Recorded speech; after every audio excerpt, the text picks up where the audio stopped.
Doctors could not believe how a dead woman could come back to life after 45 minutes. This real-life and well-documented medical account will make even skeptics question their doubts in God. In the serene halls of Boca Raton Regional Hospital, on an otherwise routine September day in 2014, something extraordinary occurred, an event that defied medical logic and left both doctors and onlookers in a state of disbelief. A routine C-section had gone horribly wrong in the worst way imaginable. Ruby Graupera Casimiro, a 40-year-old mother from Florida, was eagerly awaiting the birth of her second child. It was supposed to be a joyous occasion, a routine procedure in a controlled medical environment. But as her C-section progressed, severe complications abruptly appeared. Without warning, Ruby suffered an amniotic fluid embolism, a rare but often fatal condition where amniotic fluid enters the mother's bloodstream, triggering a series of life-threatening consequences. The delivery room, once a place of anticipation and joy, became a battleground. The medical team, skilled and experienced, sprang into action, performing life-saving measures with precision. They administered chest compressions, injected medications, and applied defibrillator shocks, but Ruby's heart refused to respond. It had long stopped beating. In fact, the last time it registered a beat was 45 agonizing minutes ago. The situation was bleak. The room was thick with the quiet resignation that accompanies the loss of a patient.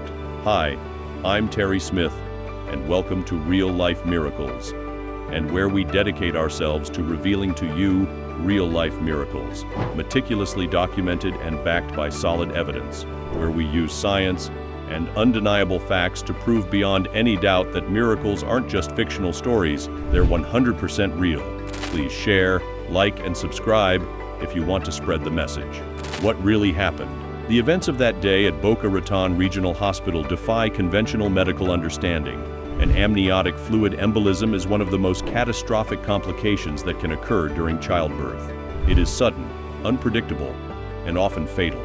When amniotic fluid enters the mother's bloodstream, it triggers an allergic-like reaction that causes the heart and lungs to collapse, leading to rapid multi-organ failure. In many cases, even the most aggressive medical interventions are insufficient to save the mother's life. This was the grim reality facing Ruby Graupera Casimiro on that fateful day. As her medical team fought to revive her, they were up against insurmountable odds. The human body, once deprived of oxygen for an extended period, begins to sustain irreversible damage, particularly to the brain. Even if Ruby's heart could be restarted, the likelihood of her surviving without significant brain damage was slim to none. Yet, as the minutes ticked by, something inexplicable occurred. Just as her family began to accept the unthinkable, Ruby's heart spontaneously restarted. It was as if life had been breathed back into her, not by the hands of the medical team, but by a force far greater. The monitors, which had been flatlining, now displayed a steady, rhythmic pulse. Her breathing stabilized, and soon after, she regained consciousness, fully aware, fully intact, as though nothing had happened. The medical community responds. The revival of Ruby Graupera Casimiro sent shockwaves through the medical community. Her case was documented extensively in medical journals and discussed in hospitals across the country.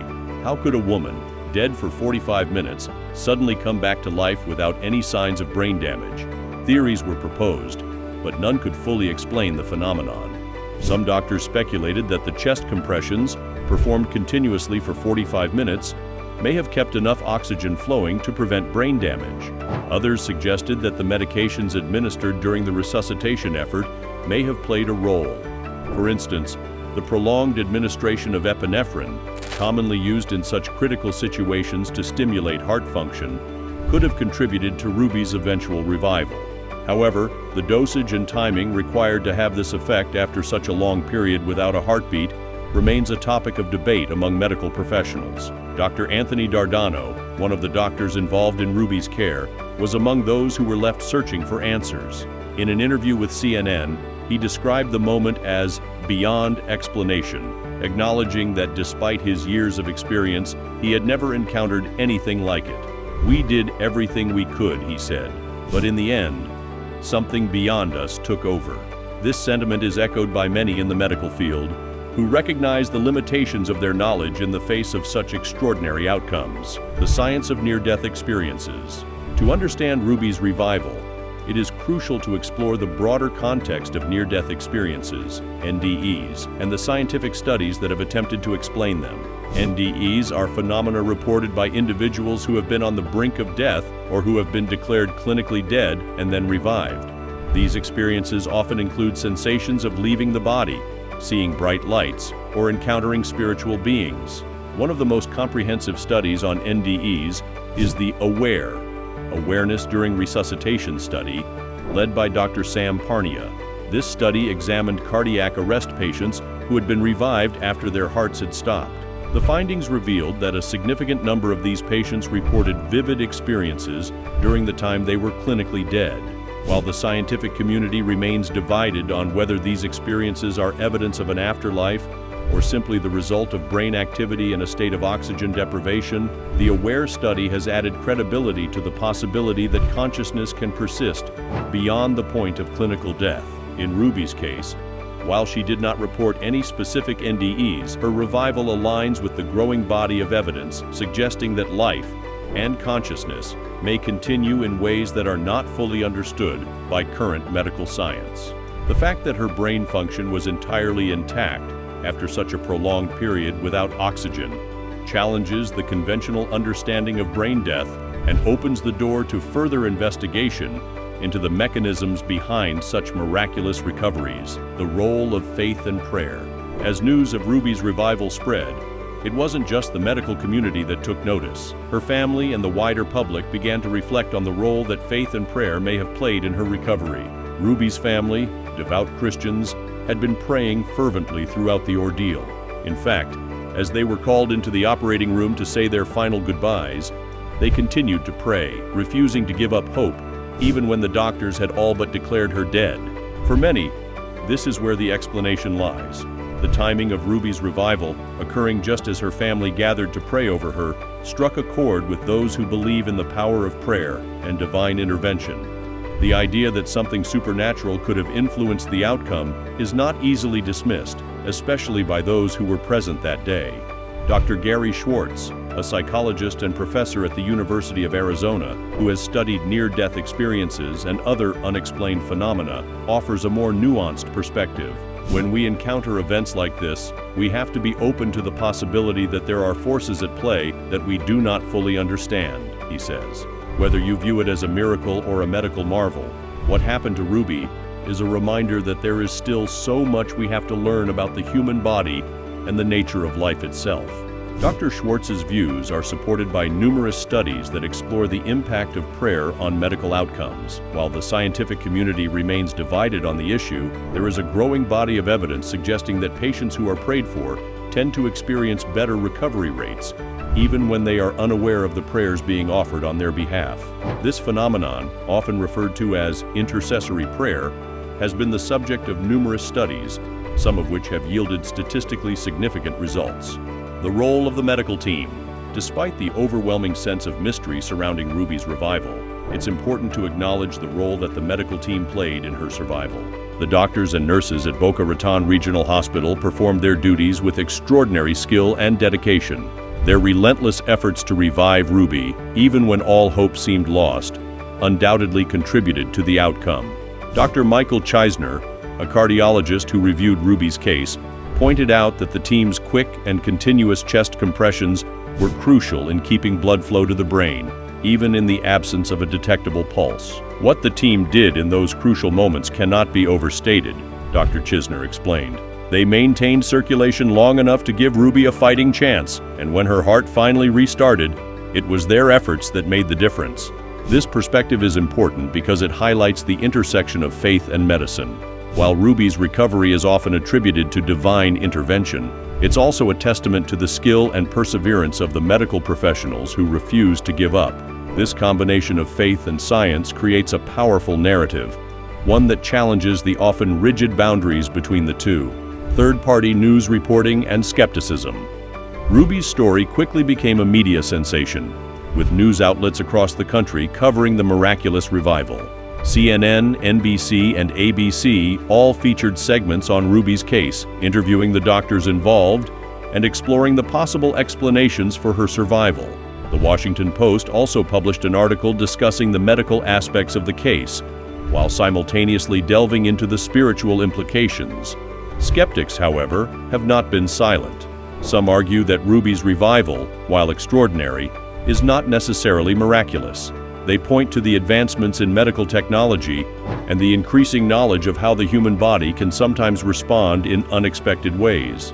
For example, the phenomenon known as Lazarus syndrome, where a person's heart spontaneously restarts after failed resuscitation efforts, is one such explanation that has been proposed. While rare, there have been documented cases of Lazarus syndrome, leading some to speculate that Ruby's case might fall into this category. Yet, even with these explanations, Ruby's case remains unique. The sheer length of time without a pulse, coupled with her complete neurological recovery, sets her apart from other instances of Lazarus syndrome. Moreover, the timing of her revival, coinciding with the prayers of her family, adds an element of the supernatural that is difficult to dismiss. Journalistic reports on Ruby's case often walk a fine line between documenting the facts and exploring the more mysterious aspects of the story.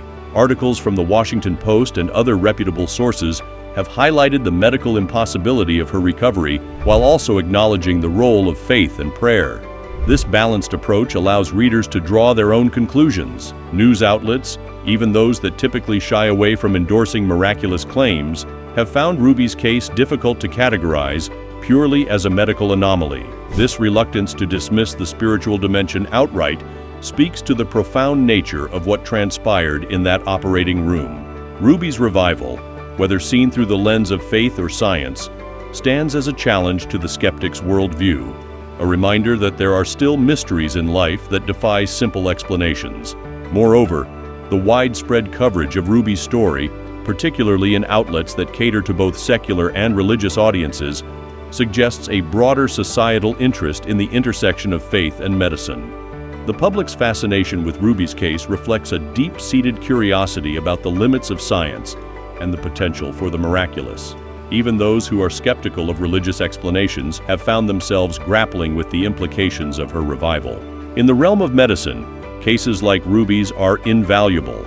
They serve as reminders that the human body is capable of astonishing feats, sometimes surpassing the boundaries of current medical understanding. For researchers and clinicians, such cases are both a puzzle and an inspiration, a call to continue exploring the limits of human resilience and the potential role of faith in healing. At the same time, Ruby's story also underscores the importance of humility in the face of the unknown. For all the advances in medical science, there are still moments when doctors and scientists must acknowledge the limits of their knowledge. In these moments, the possibility of the miraculous becomes not just a matter of faith, but a reflection of the enduring mysteries of life and death. Ruby Graupera Casimiro's revival is more than just a medical case study. It is a testament to the power of hope, faith, and the extraordinary possibilities that exist at the edge of human understanding. Whether seen as a miracle or a marvel of modern medicine, her story continues to inspire and challenge those who seek to understand the true nature of life itself.